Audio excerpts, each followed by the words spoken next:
भी नहीं, किरदार बोलता है, खून बोलता है, लहू बोलता है। समझ रहे हैं? आज ये दोनों चीजें यहां पर मौजूद हैं। अल्लाह का शुक्र है।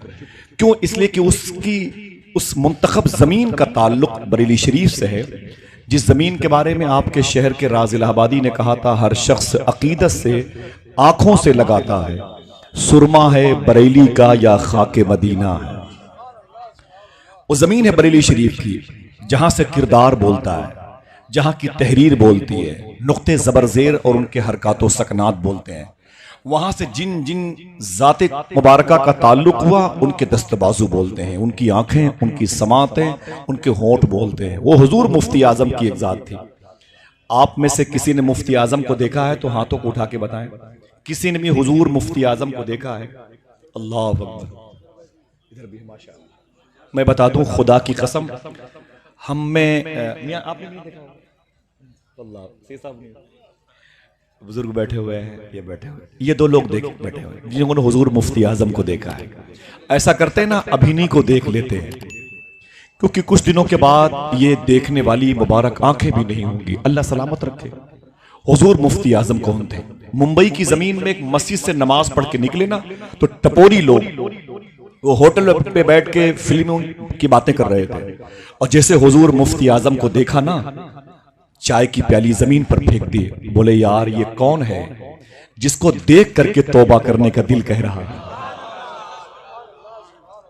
जिनके बारे में मेरे आका अल्लामा मुश्ताक अहमद निजामी साहब, जिन्होंने भारतगंज को अपना घर कहा, खुदा कसम, ये जमीन अल्लामा निजामी साहब के घर की जमीन थी।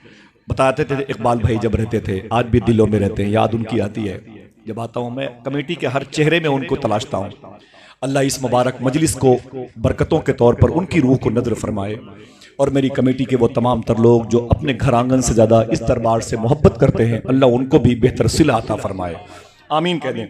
मैं जब देखता था तो ये दोस्त शकील भाई वगैरह सब साथ में रहते थे, आज सब हुए वो नहीं है, अल्लाह की मर्जी है। वो बोलते थे कि निजामी साहब इसे अपना घर कहते थे।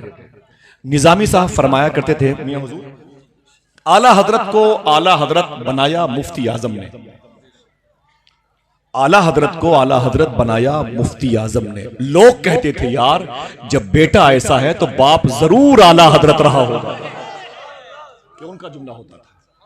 आला हजरत कौन है? कहो तो एक जुमला बता दूं। फरवरी के इसी आखिरी हफ्ते में मैं बगदाद शरीफ में था, और रात में तकरीबन 11 बजे गौस पाक की बारगाह से निकला। मुझे सालिहिया बिल मकाबिल वजारत खारजिया में, जहां मुझे मेरा क़याम था, मैं वहीं जा रहा था। एक पुलिस डिपार्ट के मेरे बड़े खास हैं मिलने वाले, उनका नाम है अबू अली। अबू अली नाम याद रखिएगा, मैं मुलाकात करवाऊंगा इंशाअल्लाह। हमें इंशाअल्लाह तो कह दें तो हम जाएंगे ना भाई। मुझसे बोले कि आप हिंदुस्तान कब जाएंगे ब्रदर आसिफ? तो मैंने कहा कि शेखी इंशाअल्लाह बुकरा बादा बुकरा, कल नहीं परसों मैं हिंदुस्तान जाऊंगा। तो मालूम है क्या बोले सर झुका के? आप यकीन करें, दरबार है शहनशाह का। मियां बोले कि हिंदुस्तान जाना तो वहां एक बुजुर्ग की मज़ार शरीफ है, मेरा सलाम बोल देना। हाथों को उठा के बताओ, बता दूं उनका नाम क्या था जिनका नाम लिया उन्होंने? मैं गौस पाक के खादिम की बात कर रहा हूं। बोले हिंदुस्तान जाना तो हिंदुस्तान में एक बुजुर्ग लेटे हुए हैं, उनको गौस पाक के इस खादिम का सलाम बोलना। मैंने कहा शेखी उनका नाम क्या है? बोले उनको अहमद रजा फाजिल बरेलवी कहते हैं।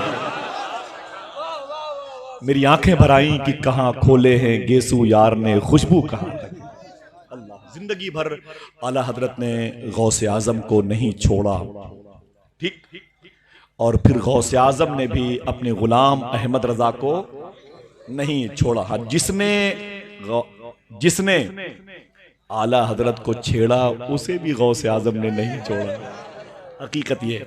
तो इनके दिलों पर मौलाए कायनात की, हसनैन करीमैन की, गौसे आजम की मोहब्बत थी। उसी शहर का एक हीरा जो मौलाए कायनात के खून का वारिस बन के मौजूद है।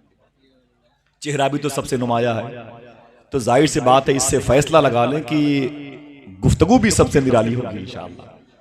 तैयार हैं? जाएंगे तो नहीं, हाथों को उठा के बताएं। बैठेंगे इंशाअल्लाह। एक शेर पढ़ता हूं उनके जद्द करीम मौला अली की बारगाह में। कोई उठ के यहां ना आए, बस बैठे बैठे किसी का दिल कहे तो किसी से पूछ करके भूल गया हो तो सुभान अल्लाह कह दे, और कुछ कहना नहीं। फराजे दार पर भी जिक्र मौला ढूंढ लेते हैं। फराजेदार फांसी का फंदा, फराजेदार पर भी जिक्र मौला ढूंढ लेते हैं। जिन्हें जन्नत में जाना है वो रास्ता ढूंढ लेते हैं। यहाँ पे तो शेर पढ़ता हूं इन दोनों सरकारों की मौजूदगी में।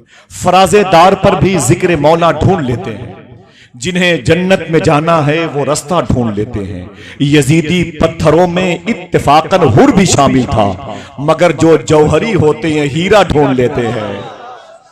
यजीदी पत्थरों में इत्तेफाकन हुर भी शामिल था, मगर जो जौहरी होते हैं हीरा ढूंढ लेते हैं।